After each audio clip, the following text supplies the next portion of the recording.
दूसरे दिन लेखक तड़के ही उठ बैठा और कच्ची सड़क पर आंखें गाड़े गांधी जी की राह देखने लगा। ठीक 7 बजे आश्रम का फाटक लांघकर गांधी जी अपने साथियों के साथ सड़क पर आ गए थे। उन पर नज़र पड़ते ही वह पुलक उठा। बलराज अभी भी बेसुध सो रहे थे। लेखक ने झिंझोड़कर उन्हें जगाया। आखिर कदम बढ़ाते ही कुछ देर में वे गांधी जी से जा मिले। गांधी जी ने मुड़कर देखा।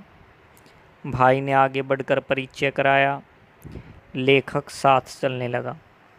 गांधी जी के साथ डॉक्टर सुशीला नैयर थी और गांधी जी के निजी सचिव महादेव देसाई थे।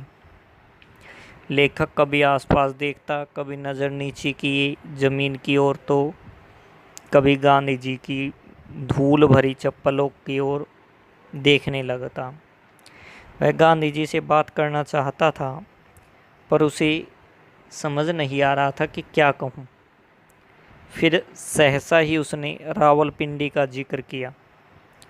गांधी जी रुक गए और उन्होंने लेखक से मिस्टर जॉन के बारे में पूछा। लेखक ने जॉन साहब का नाम सुन रखा था। वे शहर के जाने माने बैरिस्टर थे, मुस्लिम थे। संभवतः गांधी जी उनके यहाँ ठहरे होंगे। कभी कभी गांधी जी बीच में हंसते हुए कुछ कहते। वे बहुत धीमी आवाज़ में बोलते थे। लगता अपने आप से बातें कर रहे हैं, अपने साथ ही विचार विनिमय कर रहे हैं। उन दिनों को स्वयं भी याद करने लगे हैं। शीघ्र ही वे सब आश्रम के अंदर जा रहे थे। लेखक सेवाग्राम में लगभग 3 सप्ताह तक रहा। उन दिनों एक जापानी भिक्षु अपने चीवर वस्त्रों में गांधी जी के आश्रम की प्रदक्षिणा करता।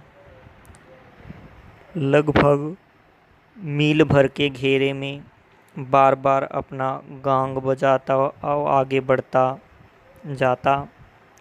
उसकी प्रदक्षिणा प्रार्थना के वक्त समाप्त होती।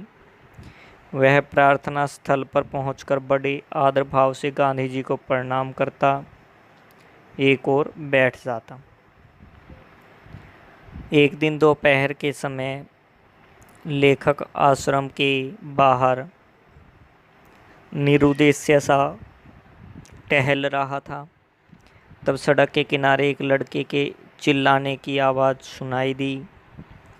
खोखे के अंदर 15 साल का एक लड़का, जो देखने में गांव का रहने वाला जान पड़ता था, पड़ा हाथ पैर पटक रहा था और हाँफता हुआ बार बार कहे जा रहा था, मैं मर जाऊंगा, बापू को बुलाओ। उसकी आवाज़ सुनकर गांधी जी आ गए।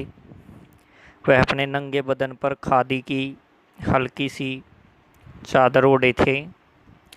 गांधी जी उसके पास आकर खड़े हो गए। उसके फूले हुए पेट की ओर नज़र गई, उस पर हाथ फेरा और बोले, ईख पीता रहा है, इतनी ज़्यादा पी गया, तू तो पागल है। उन्होंने उसे कई करने को कहा, अर्थात उल्टी करने को कहा। उसके बाद लड़का हाय हाय करता हुआ नीचे उतरा और नाली के किनारे बैठ गया। गांधी जी उसकी पीठ पर हाथ रखे झुके रहे। थोड़ी ही देर में उसका पेट हल्का हो गया और वह हाँफता हुआ बैठ गया। हर दिन प्रातः जिस कच्ची सड़क पर वे घूमने निकलते, उसके एक सिरे पर एक कुटिया थी जिसमें एक रुग्ण व्यक्ति रहता था। संभवतः वह दिक्क का मरीज था। गांधी जी हर दिन उसके पास जाते और उसके स्वास्थ्य के बारे में पूछताछ करते।